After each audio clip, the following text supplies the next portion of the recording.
Okay, now we're recording again.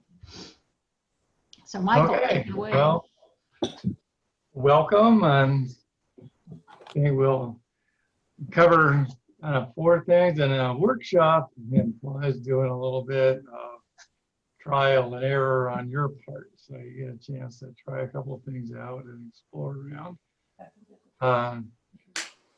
So we'll cover a bit about the screen layout, just where are those controls, and kind of review what the different roles are so we can communicate better. And I'll show off the settings.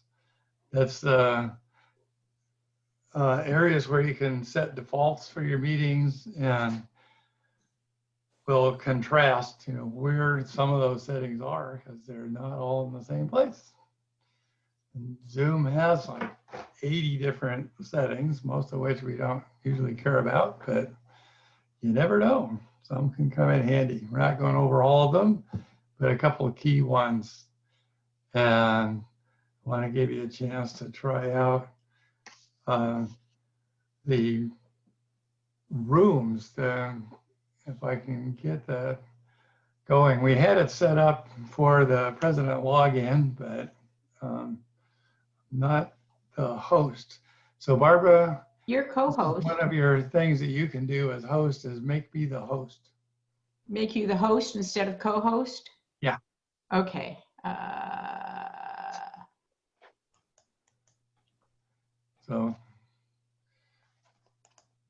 And I will also share my screen. There we are. Okay, now you, whoops. Okay, now you're the host. All right, great. Because it turns out only the host can set up breakout rooms. So we'll experience those at the end. But let me show you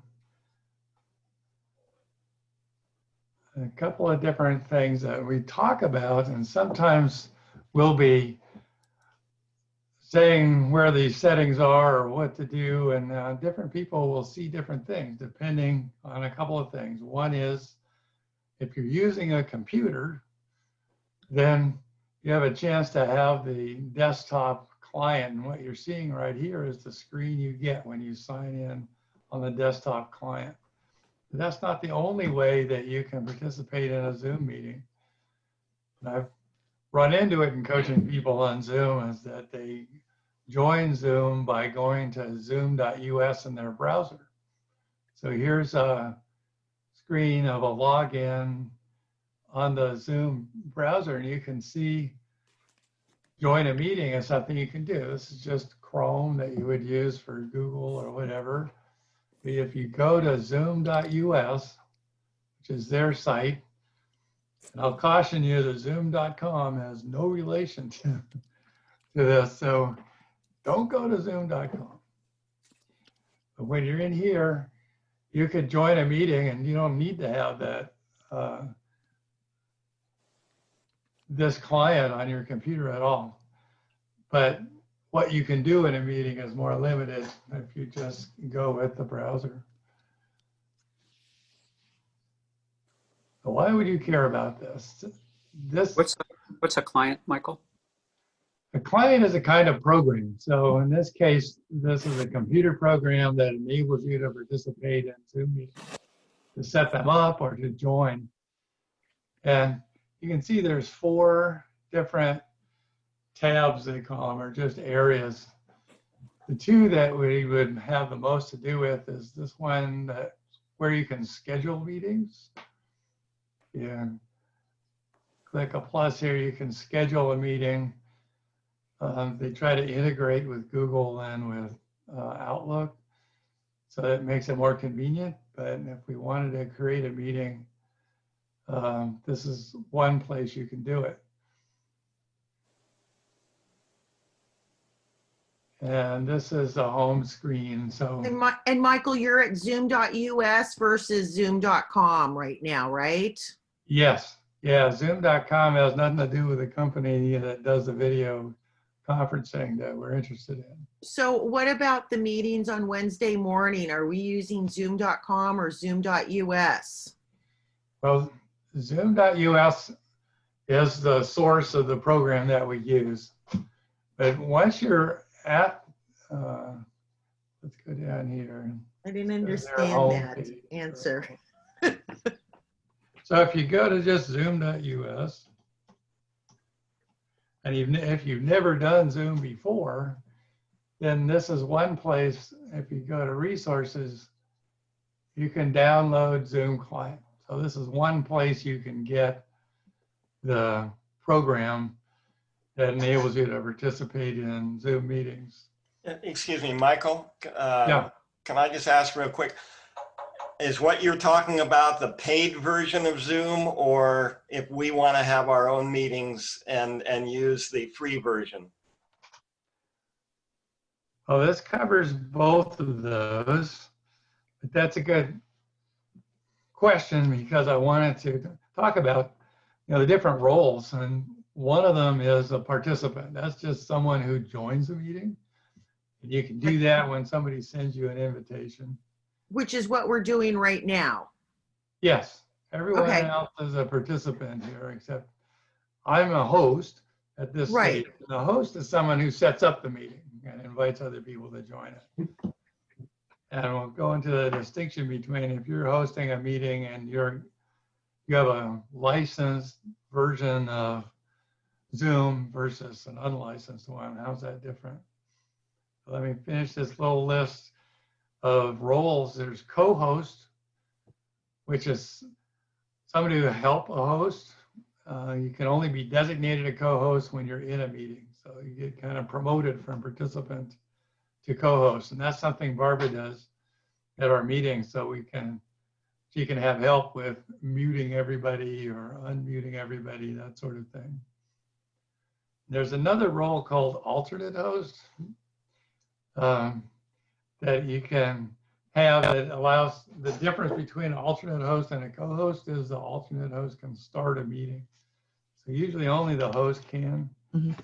But I haven't found alternate host to be useful because it presumes you're all in the same domain or in the same organization. So it's a more corporate aimed item. I'm thinking that it'll be important to designate a co-host when everything changes, where people who might arrive late will be sitting in a waiting room possibly, unless you can turn that off once you're in the meeting. But I'm thinking we're going to need somebody keeping an eye on the waiting room to make sure guests and members get moved over to the regular meeting, if that is indeed what's going to happen. September 27th are the messages I'm getting. Yes. Just an idea. It'll change in terms. So when Zoom suddenly got popular, they scaled up and they got in the spotlight. And one of the things that people were saying about Zoom is that it was not especially secure because their default settings weren't the most secure. And you probably saw stories of Zoom bombing, which was pranksters joining a meeting, doing offensive things with their screen or whatever. And they wanted to prevent people from being able to do that.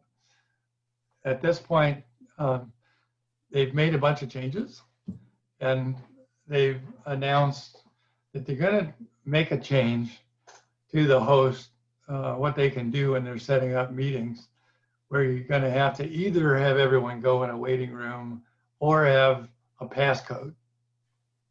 Now, a passcode can be a number or a password that you create.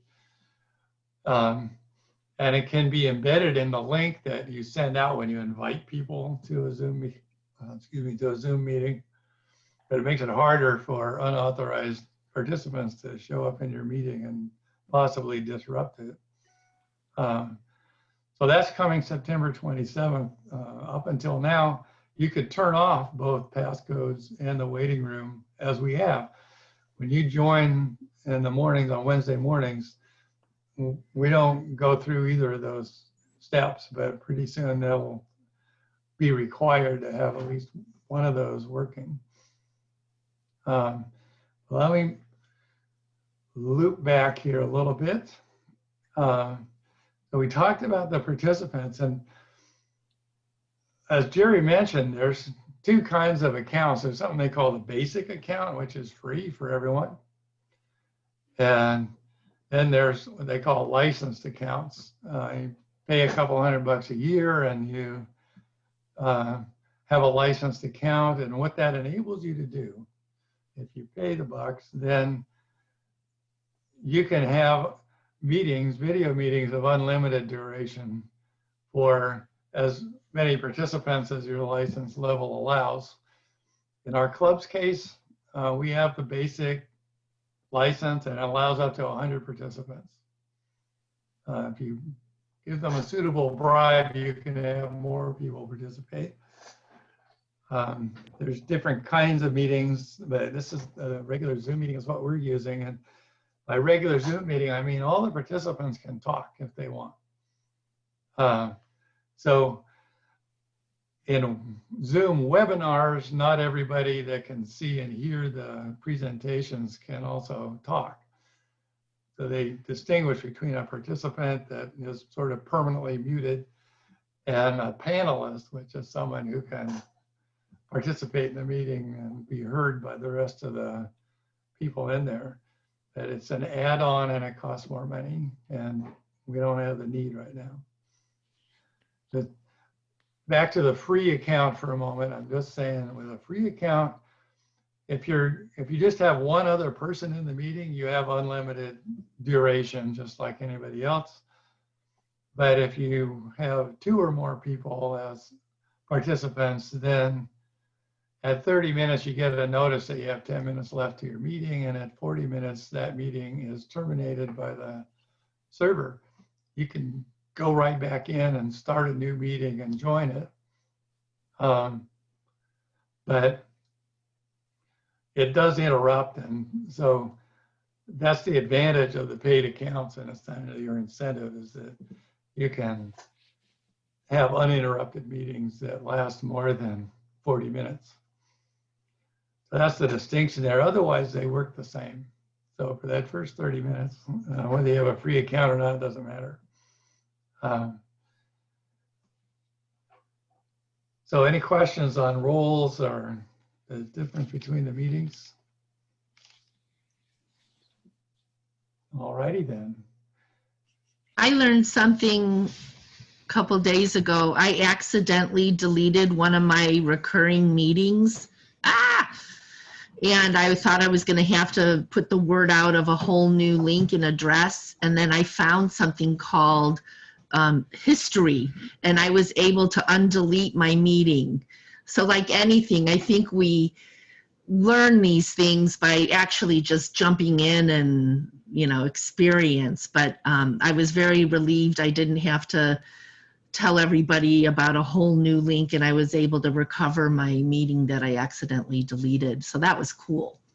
Yeah. Well, this one, so I'm sharing a screen, and this is what you get when you log in. You can see your own profile. I had to pick some other account because it turns out if you log in from 2 different devices with the same account, it throws out the first login. So I didn't want to disrupt our meeting by logging in as president of our club. So this is just another account. But one of the things you can get and everybody has this available, is you can have what they call a personal meeting ID. And the advantage of this is that it doesn't change. So you can use that over and over. But you're not limited to that.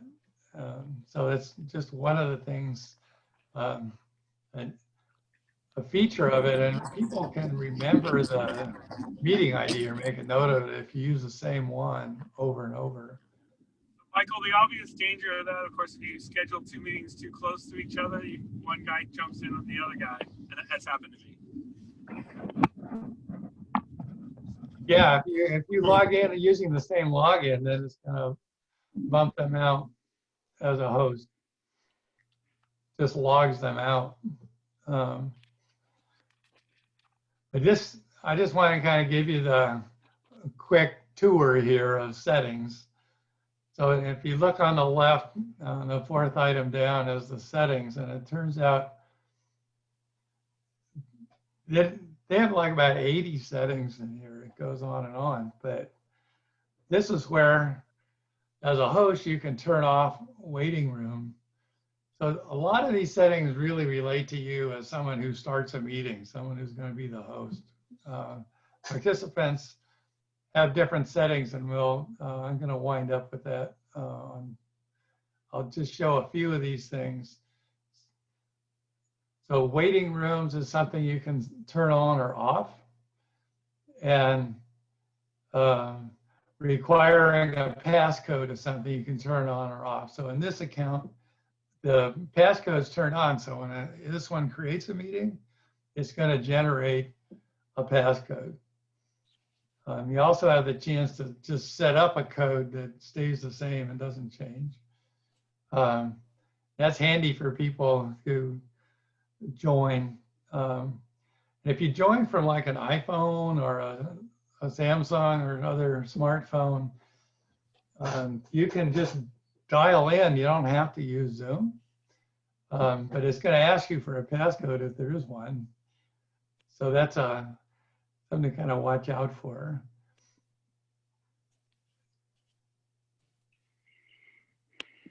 So down here, this just jumps to different sections of the settings. Let's just touch base here. You can have it so when people join, the video or the sound is turned on or not. So that's just a convenience.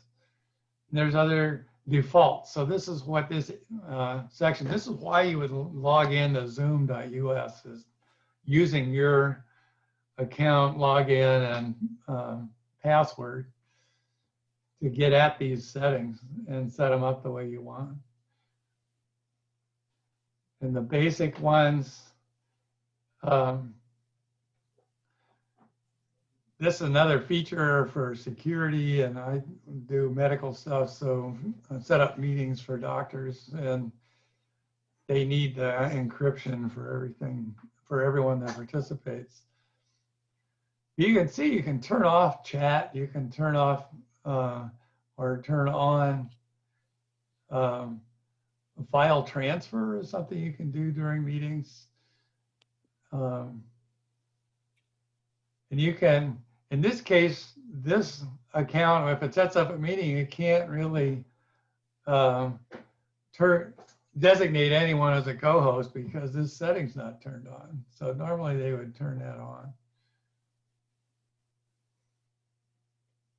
And polling is other stuff, but that's mostly who can share. You can limit it, and I think in our case at the club, it starts off with the host only, but you can, I'll show you how you can change that during a meeting. So a lot of these settings in here, and I'm just about as far as I am going to go, except to jump down to advanced.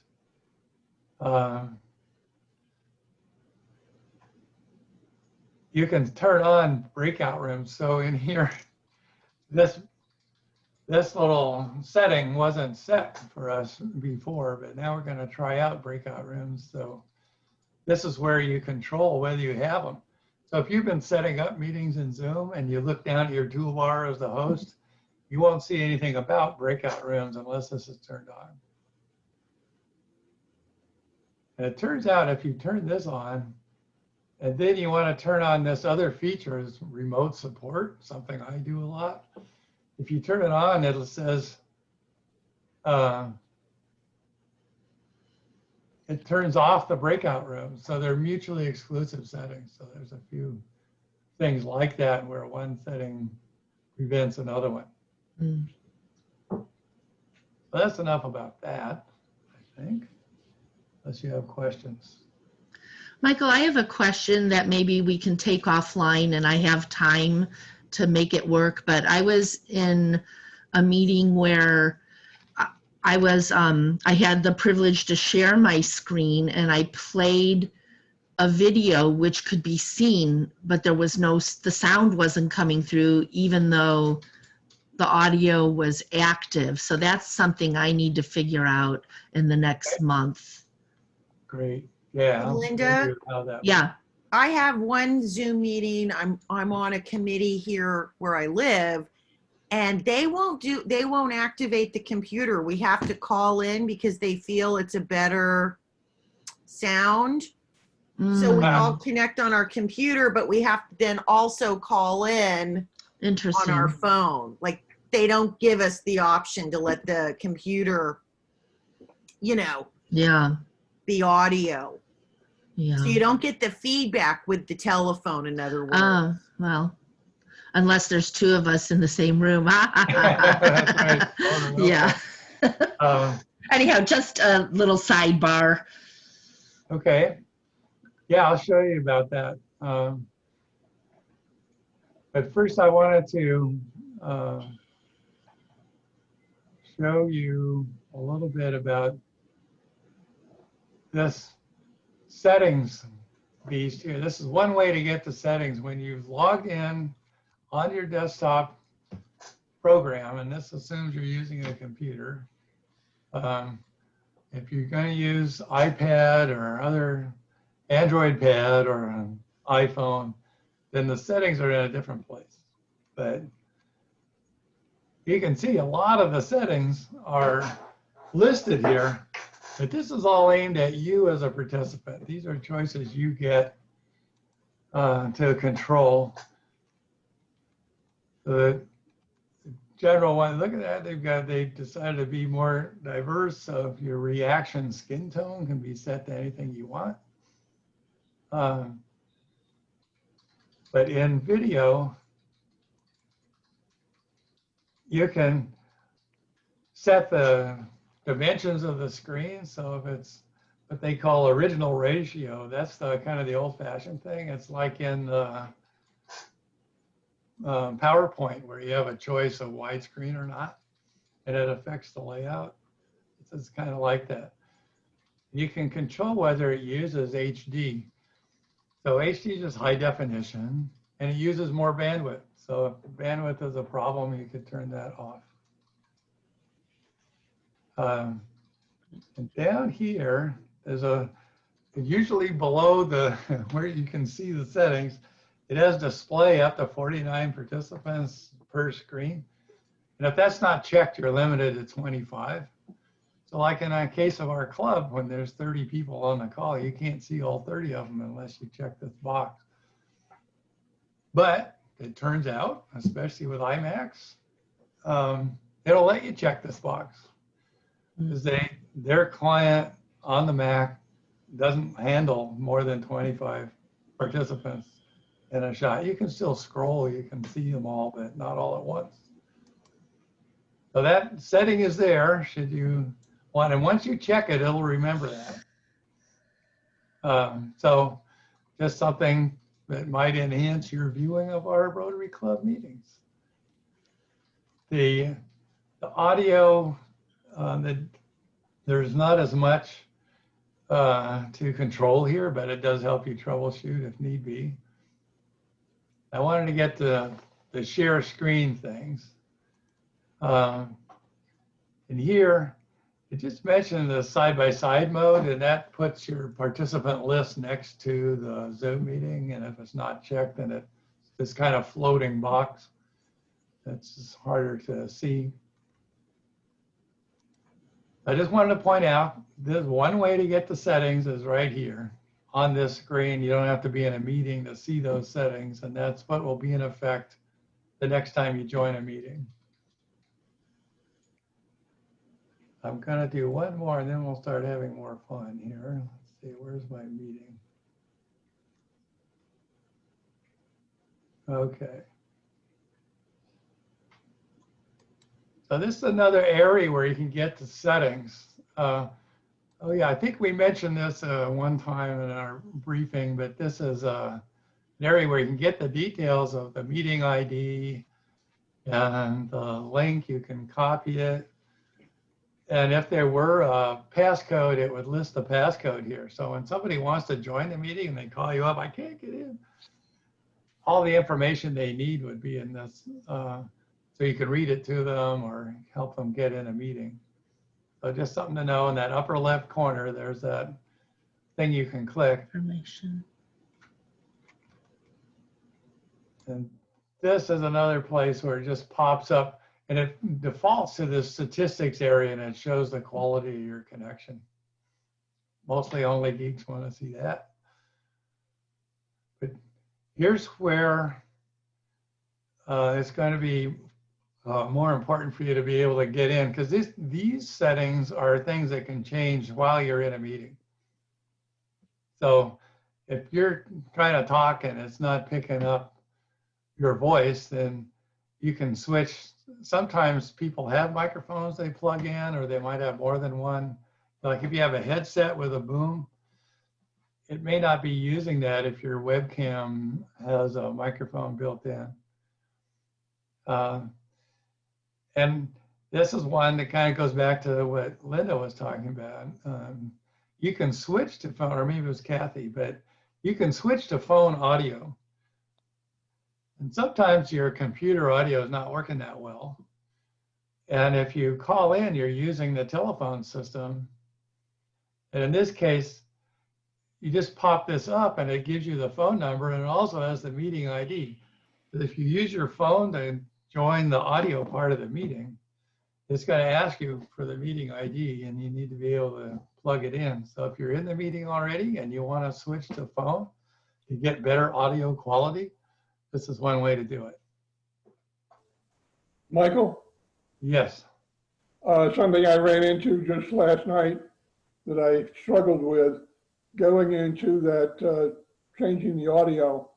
If you happen to have a Bluetooth headset nearby, you can switch to that. That's the only way you can get to it. If you're listening to it through the normal headphone, it takes the system headphone jack and goes out through there. But Yeah. Bluetooth, you can connect to the Bluetooth. Yeah, I won't necessarily pay attention to that unless you go in here and say use the, that'd be the speaker. If there were speakers plugged in here and headphones, then you'd have a choice of Correct. things to use.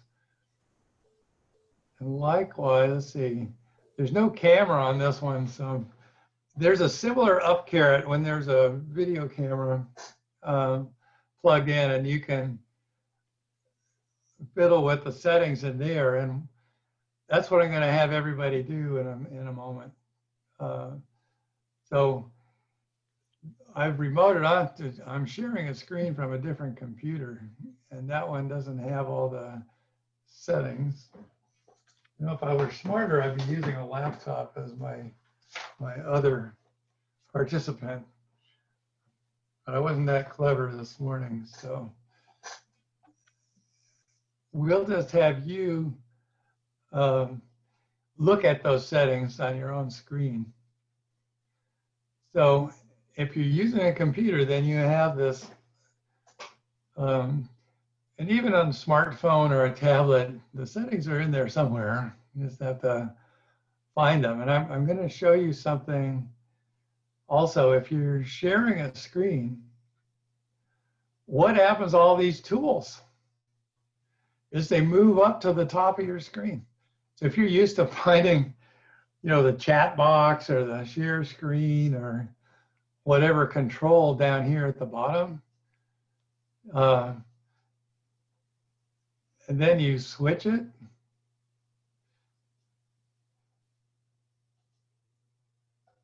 then all those controls go up here. And it's kind of annoying when you're sharing your screen and you want to run the software that you're doing, especially if it's PowerPoint.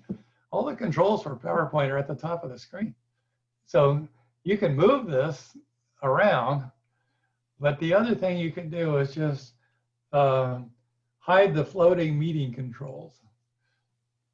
So once you do that, now they're not in your way and you can run PowerPoint the way you want. Then they hit escape to get them back. And stop share is right there. When they're at the top of the screen, that stop share button seems to be the one you're always hitting by mistake, trying to control PowerPoint. So Just remember, you have that option once you're sharing the screen that you can get rid of that floating toolbar, and that will make it easier to run that meeting.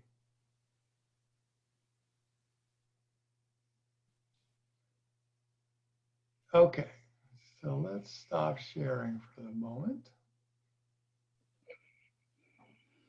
So two things I want to do now is to have you start trying things out. And in particular, if you look in the lower left of your screen, you should see us, you should be able to get the stop video kind of icon. It looks like a movie camera. There's a little up arrow next to it. That's where you get that virtual background. So everybody's kind of found that virtual background, right? But there's also, if you have the latest. No, this is version- my house, Michael. What? This is my Yeah. house. That's the real one. It's No, not virtual, it's virtual. but it's not all orange out there, Lori. I am Kathleen. Kathy, Right, sorry. it's okay. I do the same. Anyway, there's a choose video filter just below where it says choose virtual background. If yours doesn't say that, then you need to update your program, and we'll cover that in another session. How many have that choose video filter? You seeing that? Okay. You're not raising your hand. So if you go to the video, these are really silly things. So that was the idea, was to kind of create more fun, I guess. And so if you click on one of the filters, then it plays with the image on your screen. And you can turn it on or off. And you can make it all sepia colors, or it'll make a border around. So that's what the filter is all about. Not as slick as it might be. So I've got the option, but there's no filters to choose from. I don't have the filters either, and I have the option. You have Yeah, the option, but they're not showing you filters. Where do you correct. see the options? I thought we were talking backdrop. Where are No, the no, filters? this is a different one. So again, it depends on the version of the desktop client program that you have. It needs to be updated in order to get this feature. Where would it normally be though? It's a toggle next to, instead of virtual backgrounds, to the right, there's a tab called video filters. Oh, okay, so I don't have it. Okay. well, Because we I can- only have choose virtual background. And I have it, but there's none to choose from in my, And I So- have it, and mine just disappeared once I changed my background. Now I don't Maybe have because it. you have the virtual background on. Let me try that. yeah. Virtual background on, but then that other filter thing went away. Maybe the background has to be off in order for the filter. I'll try that. No, Oh. I have no background and I have no filter.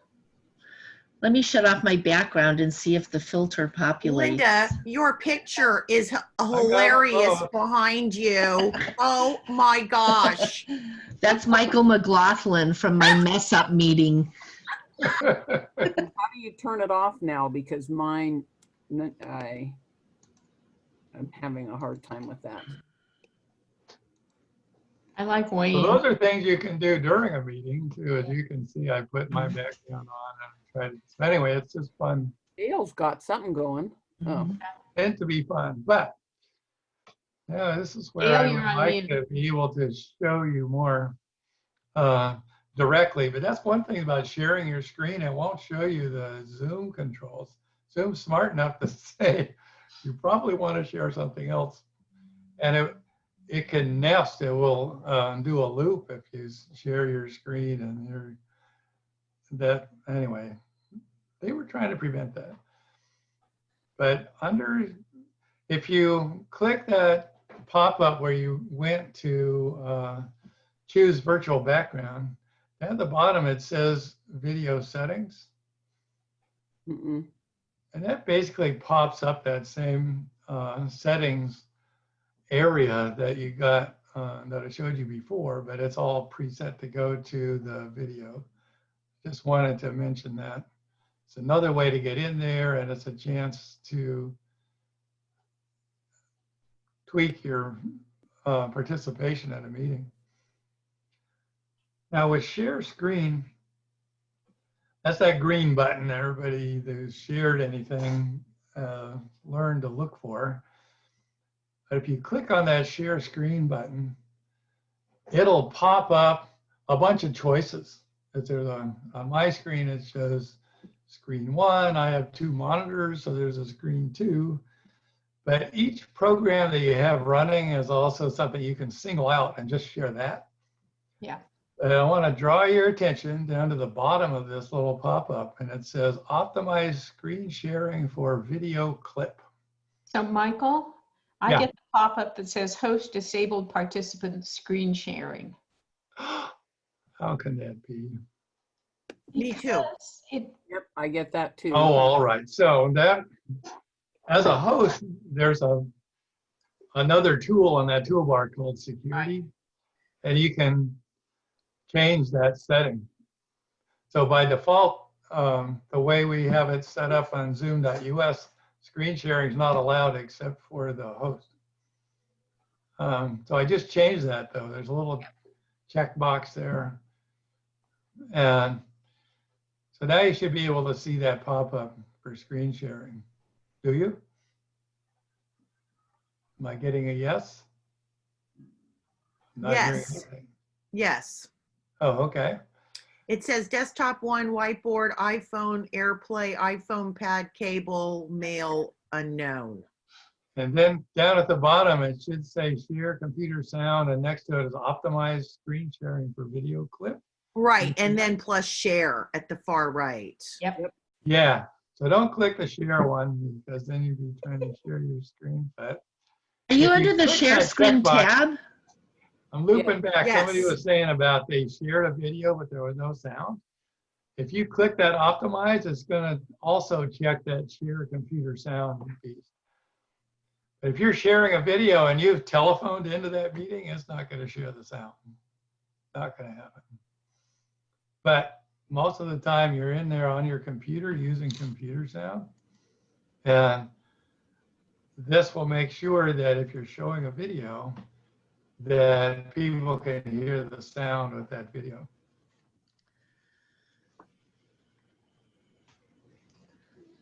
So what I might time? need a private session on that, Michael, because I'm not seeing the boxes to check that you were verbally talking about.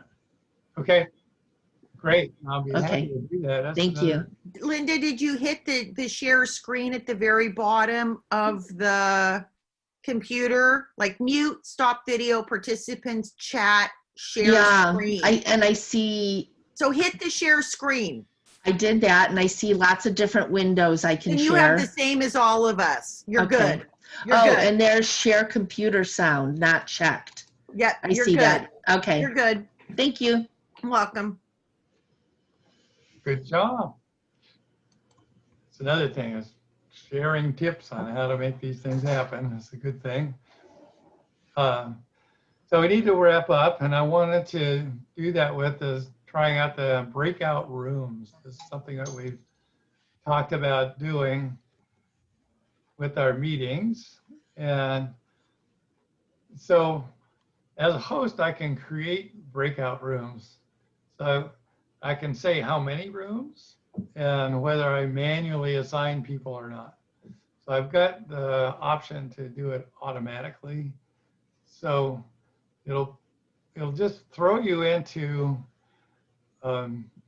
a breakout room where you'll see just a subset of the participants in the meeting. And so you get to share a meeting with them. And if you visit the Noon Club and go a little early, they will let you experience breakout rooms because they've been using them as part of their meetings to enhance the ability just to chat among members without participating in the whole room.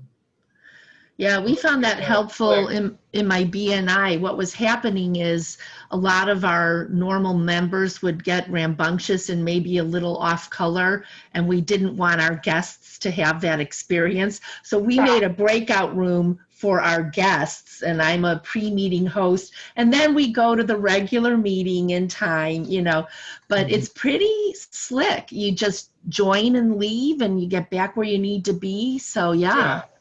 So you have the option as someone in a breakout room to leave and go back to the meeting. Mhm. I So think where do we most see the, stays where do we see here. the breakout rooms? Because I haven't seen any pop-ups anywhere here. There's no pop-up as No. yet. Right. So I'm As going a to create the participant, you don't room, have the option. open all rooms. Okay. Oh, Okay. So let's see, David Mark Raymond is in breakout room 1. Should be able to choose a room. Yeah, so Bruce and Linda are in one breakout room. The third room's not there. Diana's in one. Let me join.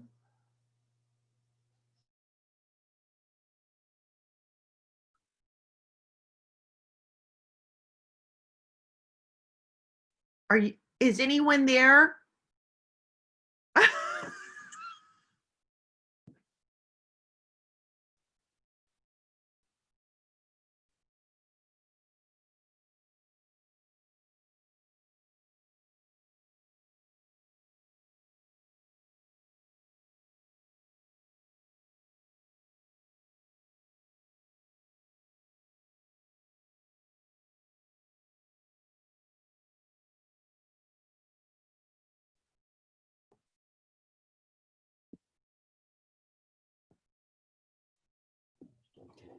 well, I went out and came back. Me too.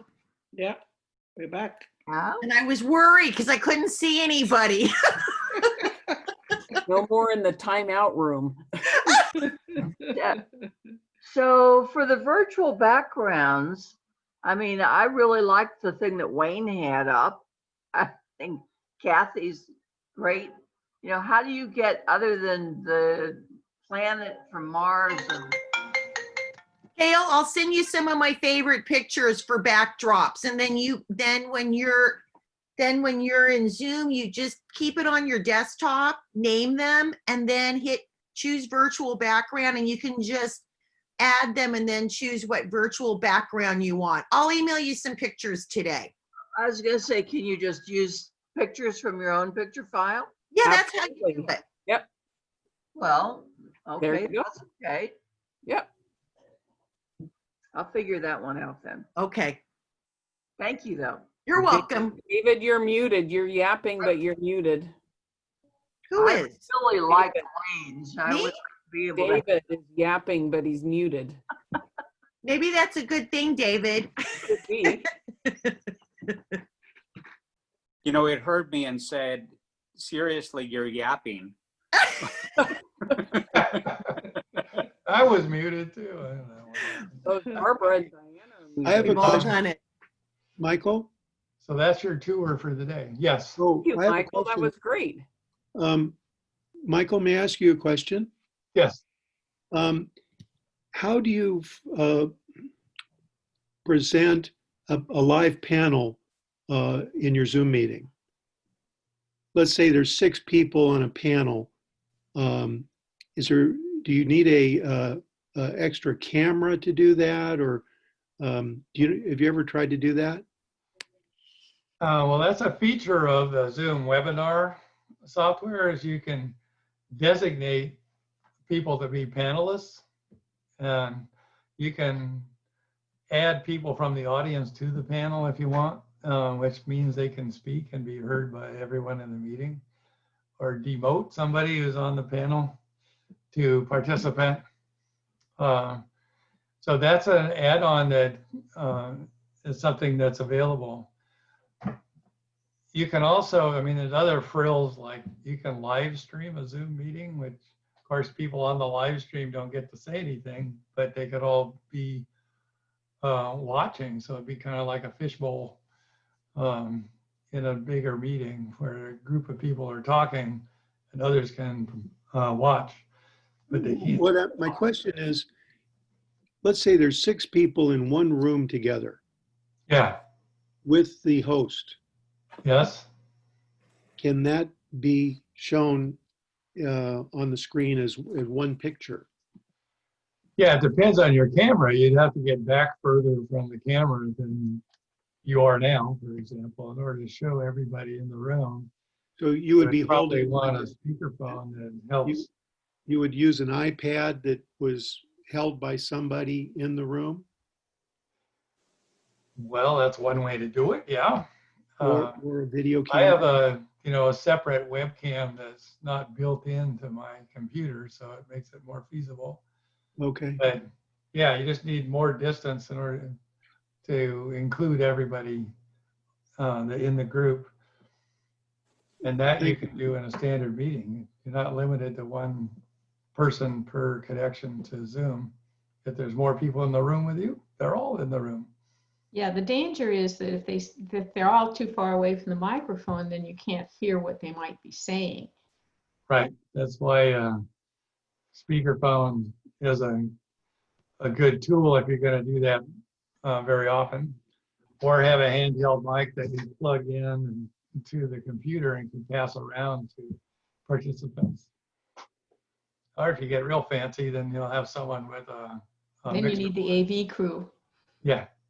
Michael, I Yeah. have a question. Yesterday, I got bounced out of Dr. Goo's meeting 4 times, but I had all 3 boys here were on Zoom meetings themselves for their school. So was that just a bandwidth issue? Probably, yes. Okay, I One mean, way you can economize on bandwidth is to turn off your video. okay. Or in that case, you could also just dial in. Well, of course, with 3 kids trying to do virtual schooling, I mean, they come first, but I've kept getting bounced out and I thought, I suspect it's a bandwidth issue.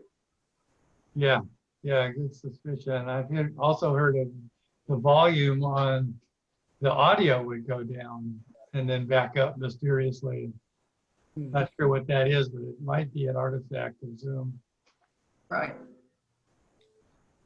All right, everyone. Thank you. Michael, Yes. Michael, at a subsequent meeting like this, could you possibly address the concept of having what I'll call a gatekeeper, having somebody watch who is raising their hand to speak rather than just everybody trying to talk at the same time?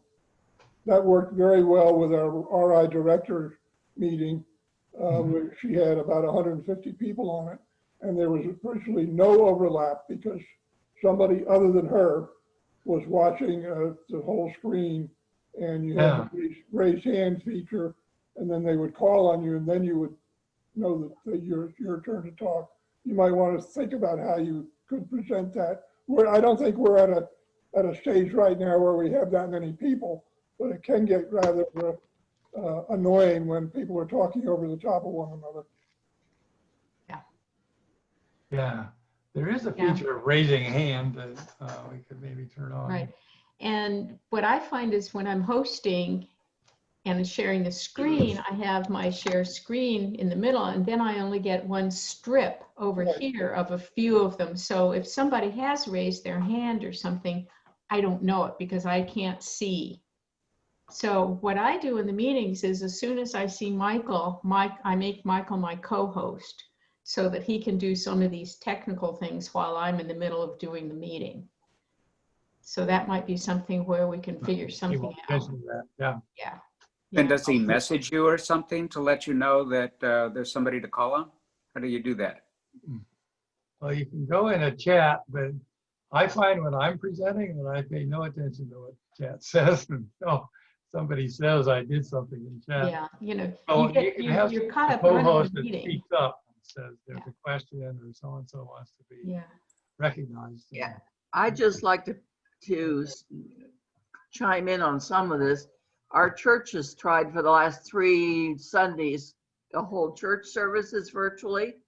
And the way that they've been able to deal with the multiple people attending is to have an extra tech person, usually my oldest grandson, Drew, monitoring the people wanting to enter and so forth, so that there's one person who's really making sure that anybody who wants to come in can, and is monitoring that whole piece of it.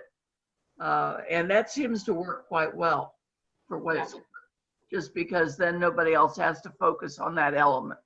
Right, and that's kind of why I make Michael the co-host, is because he can kind of keep an eye on some of that stuff that I don't have the bandwidth to pay attention to in the middle of a meeting. Yeah. We're a team. We're a team. All We're right. family. Thanks, Michael. Thank you, everyone. Thank you, Michael. Resiliency. Excellent. We might suggest maybe at sometime in the future, you know, at next week's meeting, I'll try to remember to see if we want to do another session like this, because I think it's great. Okay. Thanks, Thank you Michael. all. Thank you. Yay.